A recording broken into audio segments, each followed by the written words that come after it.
Okay, welcome back to the Investigative Journal on this August 3rd, 2016 day on our calendar. I'm your host, Greg Anthony.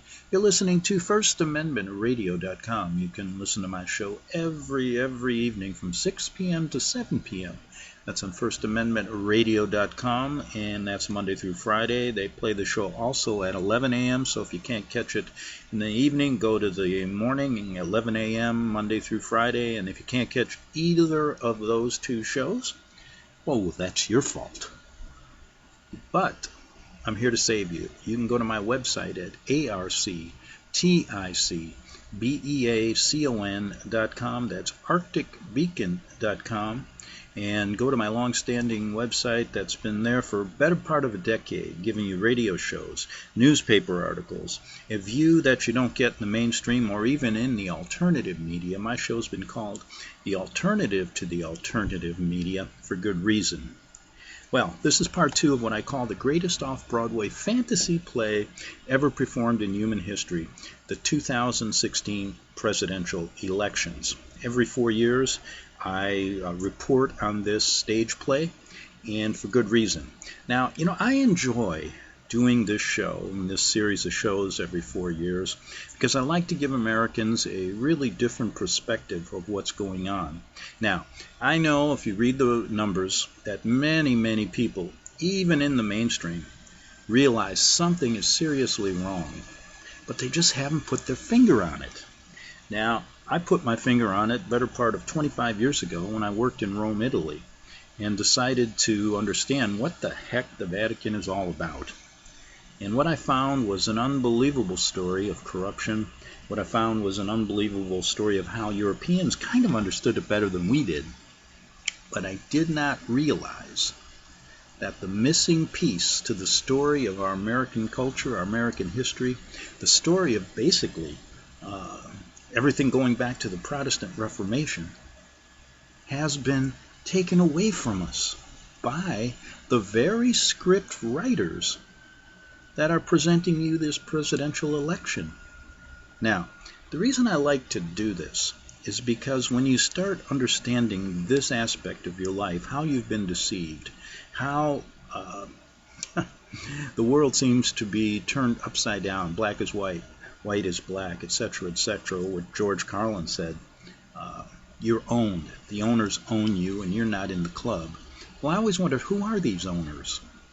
And boy, I'll tell you, all roads lead to Rome. Now, when I do this series of shows, I want you to do, I enjoy doing it from a different perspective. I want you to see it as if you were watching a Hollywood movie. And the reason is that once you start understanding what happened, the first reaction you get is anger. Yes, anger. And that clouds you. You don't go, everybody goes around frowning, goes around, oh, how could we look at these people, what jerks, but they haven't got the total picture of why it's there. Now, this idea of anger is best expressed in a Hollywood movie called Network that was made in 1976. And I'm going to play you a short clip because at the end the news broadcaster goes off his rocker, so to speak, but touches the heart and soul of the American people who feel back then that they have been lied to, that the newspapers are all working together with some hidden group that's controlling the government, that's controlling everything. And he was right, but they just didn't fill in the blanks far enough. And that's what we do on this show. So this 5-part series I'm doing, I'm calling it a 5-part series now, I don't know, maybe 4, maybe 6, kind of looks at the whole world as kind of a fantasy created by these script writers. But I think it's wise to go back, before we get into the nuts and bolts of the show today, and continue on this pursuit of this greatest off-Broadway fantasy play they give us every 4 years. Let's look back at the major portion. There was a 3-minute clip at the end of the movie where this TV boy, he was one of those anchor persons, finally couldn't take it anymore, couldn't take lying to the people, and he just went off his rocker, so to speak. But he went and touched a vein and a nerve in the people, And this is the first stage. Now, I'm way past that stage. And I want you to get to a point where you can almost laugh at this stuff. And many people say, well, how can you laugh at it? Well, Mark Twain once said that tragedy plus time equals comedy. And in a sense, he was right. Because when you spend enough time on this subject, you can really have some fun with it. And so people ask me over the years, I'm going to let the cat out of the bag here. They said, Greg, boy, I used to read your articles years ago. You don't write much anymore. You simply do radio shows. And they said, why don't you write a book about all this stuff? Look at all the books that have been written. And then I said, well, look at all the bad books that haven't been written. And like I said, there's been books written on this subject, and I'm not saying they're bad. I'm just saying that they seem to go over and over the same things over and over again. And I choose to just report on it because this is an old story that goes back to, God, well, we're going to start at least in the 1500s when the Jesuit order was created, but it goes back even farther than that to the Babylonian times. It goes back to the Egyptians. Goes all the way to today where a small group of people control the population, and it's the same today. But the point I'm doing is people say, well, why don't you write a book about it? You seem to know just as much as anybody else. And I said, well, you know what? When I think of an idea that I can get this to the masses, then I will. And I think I got that idea. And you know what? I'm going to tell you that idea, book idea, and what I'm pursuing in that aspect, along with a couple other things, in a couple shows to come, just to keep you coming back. But anyway, let's get to Network. And if you get a chance, watch that movie again. It's quite prophetic, probably written by the scriptwriters, because now that's exactly what's going on in 2015. The ending of the movie where the news broadcaster finally couldn't take it anymore. And I think when you look back at this, when you start really looking at how you've been deceived in your life, if you start researching, which everybody can do now, that's your first reaction. You get mad as hell. And let me say, though, at this particular juncture, when you do get mad as hell, there's not much you can do. So you go through that stage, and then I believe you go through a state of denial where you go, oh, this can't be the truth, and you start trying to get your belief system back to the way it used to be. And that doesn't work. And once you go past that, you get into that mood of acceptance, and you start researching more and more and more, and you start thinking of ways to change it. How can I do this? What can I do? And most of us will run up against this New World Order, Vatican-led New World Order brick wall. Yes, that's what will happen. Many people will stop right there and kind of slide down it just like they've hit it so hard. And as you'd see something get smashed against the wall, just slide down and end up face down in the dirt. But then there's a few people that continue on. And the only way, in a sense, you can continue on is by understanding how these people operate, by watching their every move. And once you start seeing that, you begin to laugh. You begin to see how absurd the whole thing is. And I think at that stage you're ready. You're ready to start getting other people involved, to start really telling the story. And I don't think you can do that in those other stages. I really don't. We can get into that whole psychological aspect at another time. But like I said, let's get back to the nuts and bolts of what I'm doing here. And I love presenting shows like this because we're looking at the world now as if we're watching a Hollywood movie. And that's kind of fun, isn't it? Most of us enjoy going to the theater. Well, that's exactly what you're living in. And let me explain it better. Go back to my part 1. You'll get a lot of good little insights there about who the actors are, who the producers, what this play is really all about, how far back it goes, how they do it. And I'm going to emphasize that today. But here's the story. This is part 2, again, what I call the greatest off-Broadway fantasy. It's a play, and it's been this is the greatest one ever performed in human history. The 2016 presidential election episode. An episode. Yes, this is the one we're living right now, and you can get it daily. It's kind of a fun little jaunt into this fantasy world. But you know what? The majority of Americans, now this is the real interesting thing, the majority of Americans believe what they see on the political stage is in fact reality, when in fact what they see is pure theater, pure fiction, created by the Vatican-led New World Order and its Jesuit scriptwriters. Did you hear what I said? The Jesuit scriptwriters. Think of a Hollywood movie and how that works out. Not just think for a moment. When you have a Hollywood movie, there's a guy who writes a script, and then that script projects things that are going to happen in the future, right? The movie is laid out, the plot, how they're going to get things working in the movie to get people interested. You got to have a lot of elements here. You got to have violence, you got to have sex, you got to have everything. Compromise, chaos, war, you got it, you name it.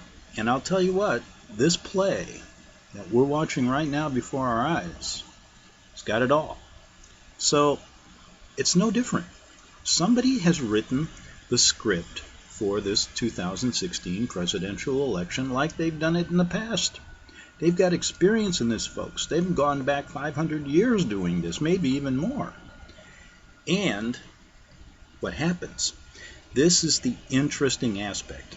What happens after the staged political show you're watching, after it's watched and observed by millions of people, this should really be admired and even copied by the biggest and best Hollywood producers and directors and writers. They can't even do as good a job as what you're seeing on the political stage today.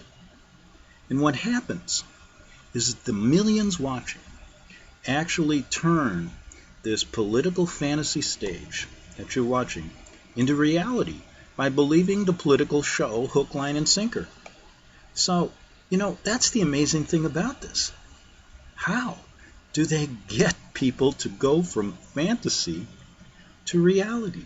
Well, the fact is, let me explain it to you.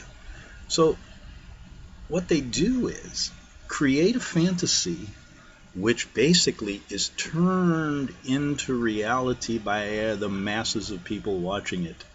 So all of the stories emanating from this political presidential show you're watching, being staged every 4 years, like I said, is based on fantasy, but magically turned into reality by the very public, ensnared in its deception. Yes, they take the fantasy written by the Jesuit scriptwriters, turn it into reality, and so all the stories emanating from that, I can name 100 right today, coming from this political show we're watching, that are actually fantasy itself. And it's fantasy because we haven't added the most important parts of the script that have been left out for a reason by these writers. Because as I explained yesterday, if we've got our side of the story, and like I told you yesterday, I'm a writer. I've been trying to get my script written into this play for years, and they won't allow it.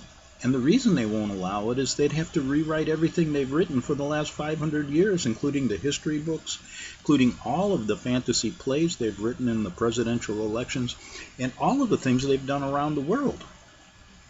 But let me take a few moments here, if I can, to explain how these Jesuit scriptwriters accomplished this amazing theatrical transformation from fantasy to reality. Let me take a few moments to backtrack and explain what I said yesterday. How they do it is that the fantasy has to be created from fantasies in prior generations. So this isn't just something they created in this election. This has been going on for hundreds of years.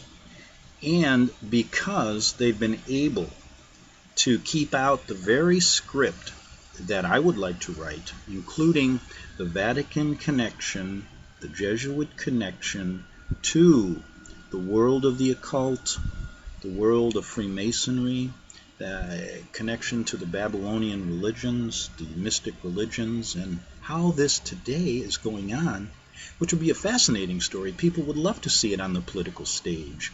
And I'll give you some examples in future shows on some of the specifics. How, like I mentioned, there's stories that emanate from this political show they're putting on, the written show, the stage show they're writing for you in the presidential elections. And there's many stories that come out of that. And in future shows, I'll show you how, if we added my portion of the script that they refuse to, they won't. I've been turned down so many times, and other writers who want to get their episode in have been turned down so many times that you start to understand this is why we're not getting the truth, and why they've turned fantasy into reality and people actually believe it. And like I said in the beginning, they've done it not only in the idea of putting on these staged theater shows for us. They do it in the idea of our history books and education. They've, in fact, rewritten history. And if we got this episode to play on one of their presidential election shows, it would basically mean that they'd have to go rewrite everything from the beginning, and they're not about to do that. So, let's go one step farther. What I did yesterday is I started to present the main actors. So I want you to look at this and have fun with it. Have fun with it for a change.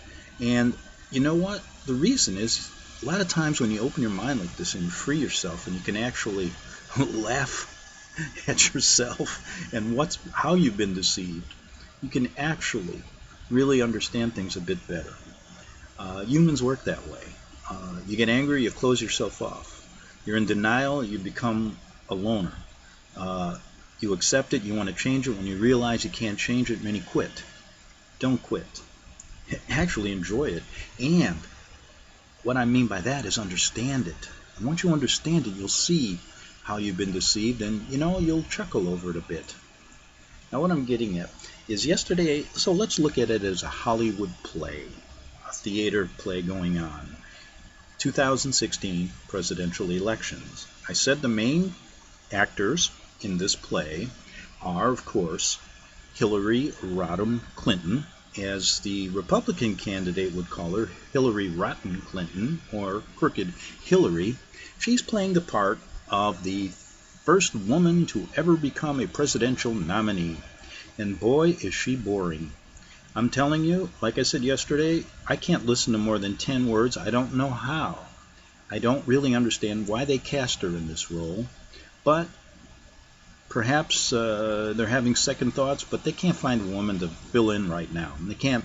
I wonder who her stand-in is. But anyway, she's a bad candidate. But many say the script's already been written. We know it's been written. So is she going to win? Everybody's saying, well, maybe, we can't figure it out. Oh boy, what can really happen? Well, interesting enough, the Republican candidate is the star of the show so far. Oh, he says some outlandish things. He's done a number of different things. The big billionaire Donald Trump has taken the stage over. He's like upstaging Hillary. And so because of that, they had to bring in a third actor, the present president, Barack Obama, who was the star in last performance done 4 years ago, and the one 4 years before that. Why would they bring this old actor back? Well, it's because that Hillary can't handle it on her own. And she's such a bad candidate, so boring. She yells so much. I mean, listen to her. You can't listen to her voice. I wonder how she's got cast. It's amazing to me. So Obama has to come to the rescue because he's a smooth-talking guy. And by the way, he was the first black president. What a script. What a writing of the script. We got the first black, now we get the first woman. This is getting interesting, isn't it? So there I laid out the three characters. And what we're going to do in the second half hour is go over their backgrounds a bit. And I don't want to go over their backgrounds. I'll explain to you how I'm going to do it. And we're going to start with the president of the United States, this corporation that they never tell us is a corporation. And I'm going to get into his background. So you're going to see what I want to look at, though. I don't, you can go to Google and find out where he was senator and all of this stuff. We're going to look at it from one specific angle on all three of these actors performing in the great presidential election. Back in 3 minutes on the Investigative Journal. The book of Revelation says, "The spirit of prophecy is the testimony of Jesus Christ." This is at the very heart of FirstAmendmentRadio.com. In that spirit, we have created the Prophecy Reality News app for all of your mobile devices, streaming First Amendment Radio 24 hours a day, 7 days a week. Available for your Apple, Android device, and smartphone, absolutely free. Get the Prophecy Reality News app installed today so you can listen to First Amendment Radio wherever you are. The Prophecy Reality News app. Get it now. Visit crosstheborder.org, CROSS, crosstheborder.org, to get your print, EPUB, or PDF version of the book, The Rapture Will Be Canceled. That's crosstheborder.org. I know you all want answers, and believe me, so do I, and I'll do my best to get them. Despite Nicolas Cage's promise to do his best to get left behind rapture answers for us, don't hold your breath. Not everyone believes Left Behind is true prophecy.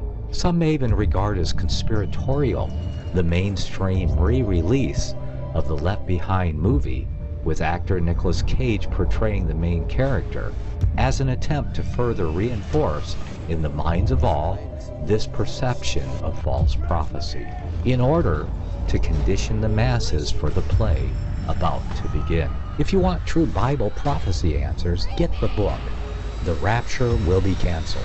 The author exposes the Latin rapture origin, the 7-year tribulation deception, true Bible revelation of Daniel's 70 weeks, the abomination of desolation, the restrainer, America in the Revelation, the image of the beast and the mark of the beast, and the truth about God's chosen people, and so much more about Bible prophecy.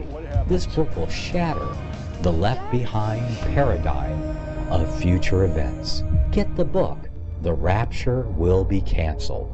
Visit crosstheborder.org, CROSS, crosstheborder.org, to get your print, EPUB, or PDF version of the book, The Rapture Will Be Canceled. That's crosstheborder.org.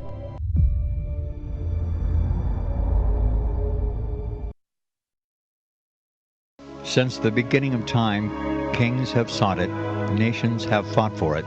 It has been traded, it has been borrowed, it has been purchased, it has been stolen. There's a reason for it. To secure the blessings of liberty to ourselves and to our posterity. Invest with the security of gold and silver.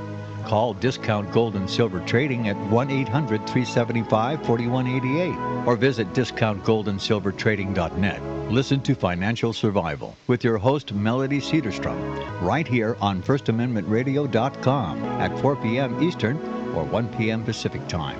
Visit discountgoldandsilvertrading.net or call Discount Gold and Silver Trading at 1-800-375-4188. Toll free 1-800-375-4188. Okay, we're back for the second half hour of the Investigative Journal on this August 3rd, 2016 day on our calendar. So we're talking about the stage play, this political stage play called the 2016 presidential elections, talking about the main characters, viewing this as it is, a big political movie similar to a Hollywood movie and how that's constructed, or a Hollywood television show. Let's say that, because there's different episodes in this on a daily basis. We could even call it a soap opera if we want. But anyway, we're going to concentrate on the three main characters in this. Well, let's just call it a episode, the episodes of the presidential elections, the stage play they're putting on for us right before our very eyes. So we mentioned it was President Obama, Hillary Rotten Clinton, as they call her, and Donald, the boisterous billionaire Trump. Now, the first question you have to ask, and I'm looking at this from behind the scenes, and many people ask, how did they get to be the leading actors? in this big, huge Hollywood production? Well, it's basically through favoritism, just like it is in Hollywood. If you ever go in a casting room and all of these different, you've heard the stories, suck up to the producer, the director, and you're going to get a major part. That's exactly what these people have done. Now, how they've done it, we're going to get into in later shows, the best we can, because I believe it's all these secret societies working together with the Vatican to get their people in the positions to write they've already written the script for what they really want to happen in the years to come as well. And this all leads up to the end game here in their play and their episodes, all leading to this one world order, one world government, one world religion. So that's been written. Now, when you realize that the Jesuits and their underlings are writing the scripts, you realize that these people have to follow them. And so that's exactly what they're doing. So I mentioned that yesterday, and we're going to get into who the director is, the producers, all who reside in Rome. We're going to get into all of that stuff and at a later time. But today, let's look first at who President Obama, what's his background. And just like when you look at Al Pacino or Dustin Hoffman and you read the Hollywood tabloids, you find out a lot about their background, where they came from, who they're married to, all of their affairs, things like that, all of the stuff that goes with being a Hollywood star. So these political Hollywood stars have the same thing going on. But we're going to concentrate on their background with one area, and that is their connection to the scriptwriters, the producers and directors of this stage play. And that'll answer two questions: why they're there, plus a little bit of their background that you don't know about. Now, the reason why I want to do that and look at their connections to the scriptwriters, the Jesuits, is because that's always left out of their background. If you read their bios, you can go on the internet, you can find everything you want to know about the lead actor, President Obama, who we're going to start with today. But the one thing you're not going to find out is his connection to the producers, the directors, and the scriptwriters, the Jesuit and the Vatican. And that'll give you a reason why he's in the position of being a lead actor. And so I thought that would be interesting. And the reason I say that is because someone on my radio show and my website sent me a synopsis of Obama's Jesuit connections, a number of years ago. So I thought I'd refer to that today, and that'll fill in a little bit of the bio of President Obama. And I thought that'd be interesting, since he's the lead actor in this great stage play millions of people are watching. Thought you might want to know a little bit about how he got there. And a little bit, it's kind of interesting, because if you look back, and I'm going to pull up something here from a book written by Tupper Saucy, and on page 3, he shows you the same thing happened when President Reagan was a lead actor, and the connections that he had with the Vatican and the Jesuits. And all of the people that work for him seem to have the same connections. So we had William Casey, Alexander Haig, Richard Allen, Vernon Walters, all of the people, Joe Biden, Daniel Moynihan, John Kerry, Christopher Dodd. And then you went through all of the different committees in Congress, all the supporting, or what you call them, supporting actors in Congress and the Senate. All of the major committees were run by Roman Catholic laypersons. And, so I figured, well, if that lead actor got there for the same reason, maybe Obama did too. And so thanks for this guy who sent me all this information. And I'm sure if we start looking deeper, we can find that a lot of the supporting actors, a lot of the co-stars, all have the same connections to the director and the producers of this Hollywood political show, the Jesuits and the Vatican. Quite interesting. And maybe that's how they got there. You know, that story that you can become president of the United States should be added if you suck up to the Jesuits. Then you can get there. Okay, and we'll start with Obama. Now, the reason that it's important is most Americans, when they see Obama kissing the Pope's shoes and his ring, or making Jesuit Georgetown University a second home, will have no idea, think of it, oh, he's just friendly with the priests, or he's at a university that's nothing, no big deal. But it is a big deal, because at Georgetown, which is a Jesuit university, it was the first Jesuit university in the history of our country. It's right next to the White House. You realize the White House was named after a Jesuit. His last name was White. Look that up. It's not because the house is white. Also, Rome, Washington, D.C. is built on property of the first Archbishop, Jesuit Archbishop, the Carrolls, John Carroll. And the Tiber, this is an interesting story, but the Potomac used to be called the Tiber.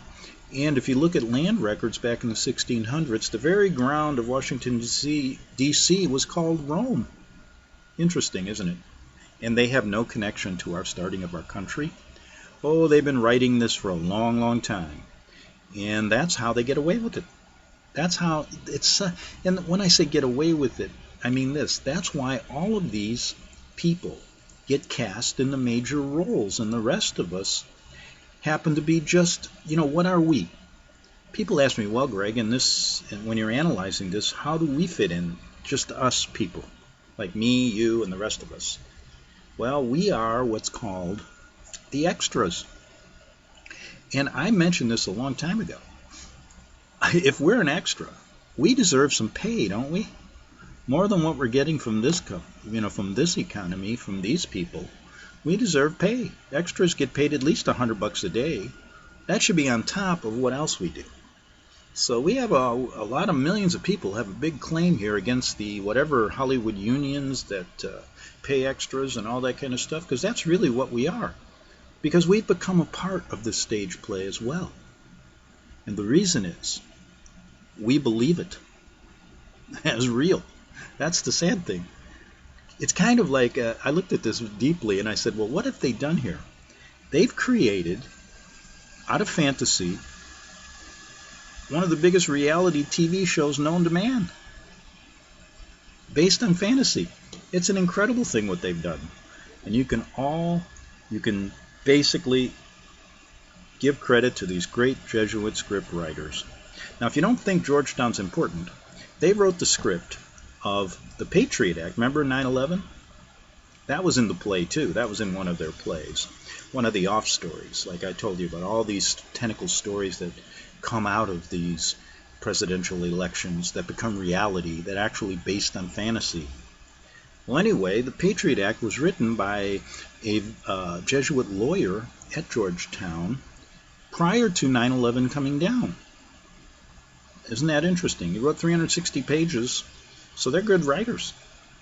Now also, listen to this. Listen to this. If you think that's bad. Somebody asked me, well, how do you know the Jesuits control our foreign and domestic policy? And I said, well, did you ever hear of a Father Edmund Walsh? You can find him on President Eisenhower's website. They dedicated a page to him for his death, and he's depicted as this great teacher, but why? I mean, there's a lot of teachers, but they're not on Ike's website, are they? Well, he was the founder of the School of Foreign Service at Georgetown, and that's where all of our diplomats come from. I won't get into Edmund's story, but you can go to my website and look up Father Edmund Walsh, and you'll see he was quite a man, quite the spy, who went all over the world, worked with Stalin, was in Baghdad. Yeah, an amazing story. So when people tell me the Jesuits don't do this, they not only write plays, they write themselves into it and basically front themselves as priests. It's a good storyline, but they're actually working for the New World Order to make sure everything goes down properly. Okay, now the reason that I want people to know this background about Obama is because he became a lead actor, and he did it because he really loves works with these people, has all these people working for him that are tied to the script writers and the producers and directors. But it hasn't sunk in. Why hasn't this sunk into the American people so they can realize that if you don't do this, you're never going to get ahead? Now, it hasn't sunk in because the tenets of the Protestant Reformation have all been forgotten and wiped away from history by these crafty Jesuit scriptwriters, because they call themselves the great educators. They write themselves into this big, huge play, and you can find them all over the place, under every rock. But the truth is, they're really big liars and miseducators. And the reason is if we stripped away all of the fantasy and the fantasy reality they've created for us, the world would be a much different place. But that's credit to them and their Hollywood writing skills, their fantasy skills. But most people don't realize that Obama's in bed with the Vatican. And the sad part is that most black Americans think it's just the best thing since sliced bread that one of their own holds the highest office in the land. However, little do they know Obama's loyalty lies with the Pope in Rome, the New World Order, and the upcoming Luciferian world government, bent on killing off most black and white Americans who are now supporting him. In fact, color matters little to Obama. And like you and me, thinks of us no more than cattle, no matter if we are white, red, or black. Now that's the truth behind this fantasy they've created. That's why they're such great writers. Now, I said I was going to get into Obama's connection, so I better do that. A synopsis was sent to me years ago on my website at Arctic Beacon regarding his Jesuit Vatican connections. And they sound similar to the other actor, Reagan, but let's look at them. And for those of you who care less, God help you. Here we go. According to and this is what was sent to me, an email, according to a most eye-opening and incredibly compelling book, Code Word Babylon, by author P.D. Stewart, Obama is under the control of the Jesuits and has been for many years. Now, to me, that makes sense because they're the script writers. That's how he got to be this actor. No, there's no other way to be. Favoritism. Now, if I went in there and auditioned, I would not get the part. Not because I couldn't handle it, maybe, or, because I wasn't qualified. Well, I have a law degree. I'm a journalist. I enjoy understanding the geopolitical world. Why can't I be the lead actor? Because I don't suck up to the Jesuits and the writers and the producers and the directors. It's that simple. And many of you are just like me. Now, we also discovered, and he says in his email, that even Pope Benedict, that was the Pope at the time, gave Obama his blessings after his election victory in November. As far as I'm aware, this is the first time a Pope has blessed the presidency so openly. And you can see, he gave me a big, huge PDF on this, so maybe I can uncover that someday for you. But first, here's a little Obama history. Many years ago, Obama's wife-to-be, Michelle Robinson, a promising associate at the same Chicago Loop law firm, my hometown. There you go.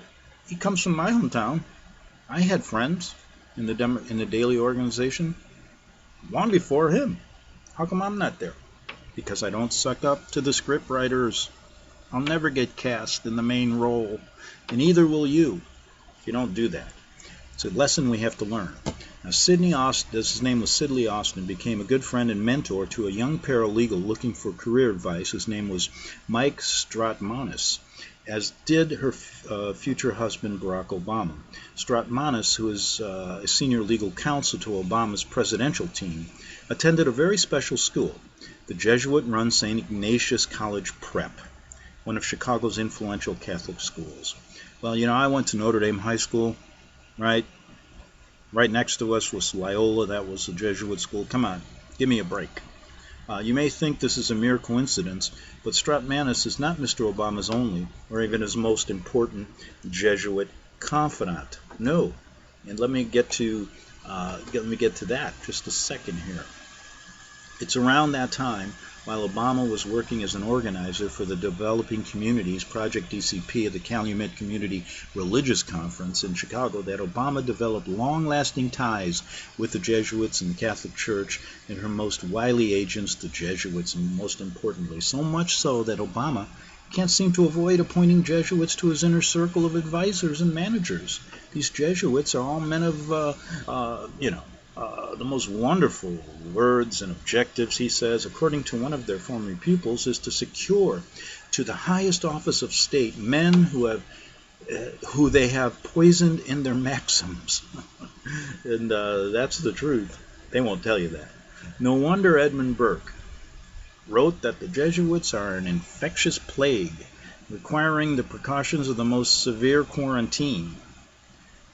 And even Pope Gregory IX had to admit the Jesuit foxes have various faces, but they all hang together by their tails. Well, that's an interesting quote. So they've been doing this a long time. But enough of that, he says, and let's see what the author of Code Word Babylon reveals about Obama's Jesuit foxes. Now, he says Obama's Chicago mentor is Gregory Galuzzo, a former Jesuit priest, Jesuit temporal coadjutor, and featured writer for the Pope's American Neo-Fascist Executive Intelligence Review.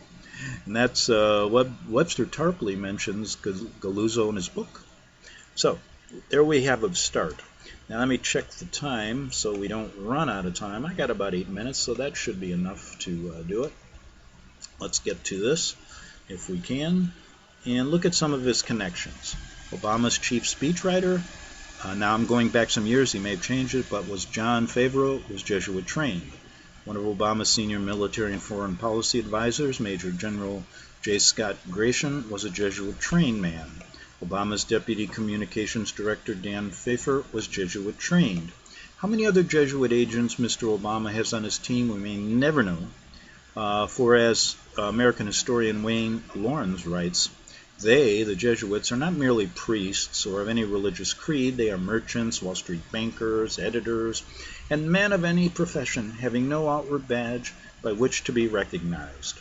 And I can verify that. When I was doing a story on Tupper Saucy, who wrote Rulers of Evil, I even talked to Tupper many times off the air before he died. He told me, and he's got it documented in his book, that when he was railroaded for IRS charges because they knew he was investigating them, he was prosecuted by a Jesuit priest, working as a prosecutor. Oh, interesting. Note. So that's note too that Obama's Global Poverty Act, passed in 2007, was launched at a conference in San Francisco to lobby for the bill. The conference was held at the University in San Francisco, a Jesuit Catholic institution, 70 miles south of the Order's Bohemian Grove, with a global perspective under the auspices of the Lane Center for Catholic Studies and Social Thought. In all of the above, we have clues as to his agenda and who backed him. He was trained and mentored by Jesuit priests, no doubt connected to the order through the Ford Foundation, for which his atheist white mother worked. The Ford Foundation oversaw the faith mixing, race mixing, culture mixing Gamaliel Foundation, for which Barry Davis Obama worked alongside co-founder Jesuit priest Greg Galuzzo, now an ex-Jesuit and the foundation's executive director. He worked for the Catholic Church for most of his life, and he was even chosen a Jesuit-controlled Roman Catholic Joe Biden as his vice president. What does that tell you? Do you think all this Catholic connection is mere coincidence and stands for nothing?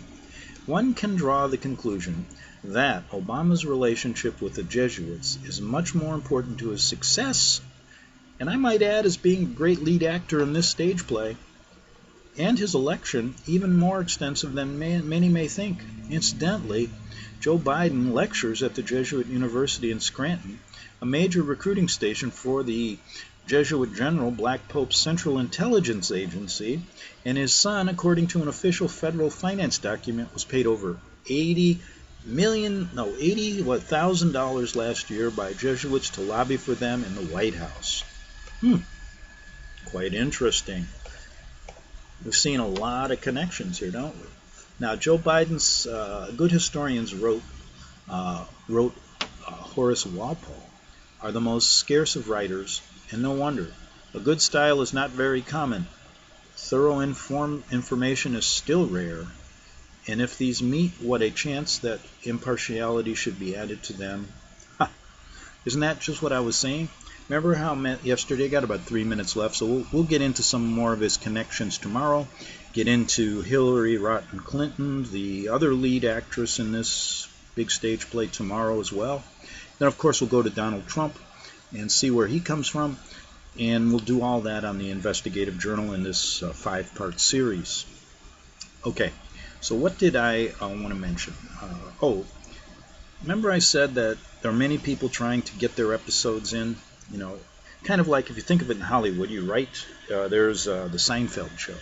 And I want to write a episode. So I write it out and I send it in to the producer and I get a rejection. We can't use it. Sorry, not good enough, or whatever.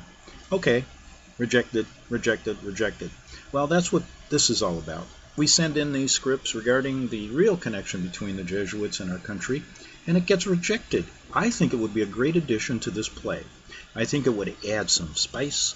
I think it would add just some drama. It would add an important element that they're missing. The truth. Yes. But you know what? It gets rejected every time I send it in. And every time all my friends who write the same kind of scripts tell me the same thing. It's getting rejected. Rejected, rejected. In fact, one aspect of this 5-part series, we're going to talk about the newspaper media and the Fox News Channel and the CNN News channels and how they are actually, basically they are, in Hollywood you have promotional writers. You have these people who put out the promos for the movies. That's what these guys are. They are their promo writers. They are the promotional people that put out all the big ads for the big stage show every presidential election and all the stories that come from that. All the little, think of it as a big huge, you got one big huge stage play and then you got all these offshoot episodes and all of these offshoot sitcoms that come off of it. That's exactly what it is. And the newspapers and the media have become their promotional writers. They're advertising people. And we can't even get our stories into them because then it would change the narrative. So that's a tough road to try to get these episodes that I'd like to see in this play. We're going to get more to that tomorrow on part 3 of this great presidential election stage show. Back tomorrow on the Investigative Journal.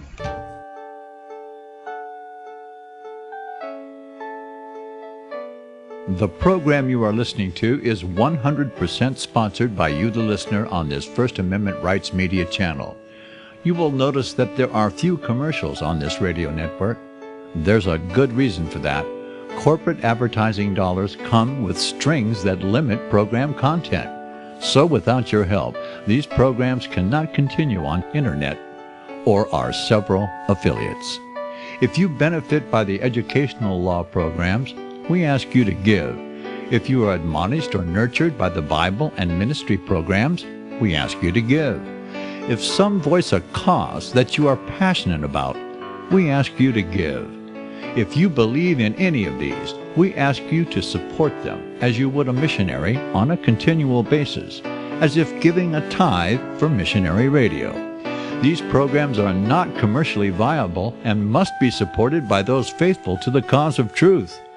Look for the button to sponsor your favorite programs at our listen and schedule pages on the internet. Then, when you subscribe, we will send you the last quarterly MP3 CD of that program immediately, and continue to do so with each new quarter. We will also give you unlimited archive access to all of our programs. We're asking you to give much less than a tithe, so that you may also send support directly to a particular program host, cause, and anywhere else the Spirit may lead you. Do all to the glory of our God and Creator, for His holy nation, the only kingdom that will last forever. Thank you for listening.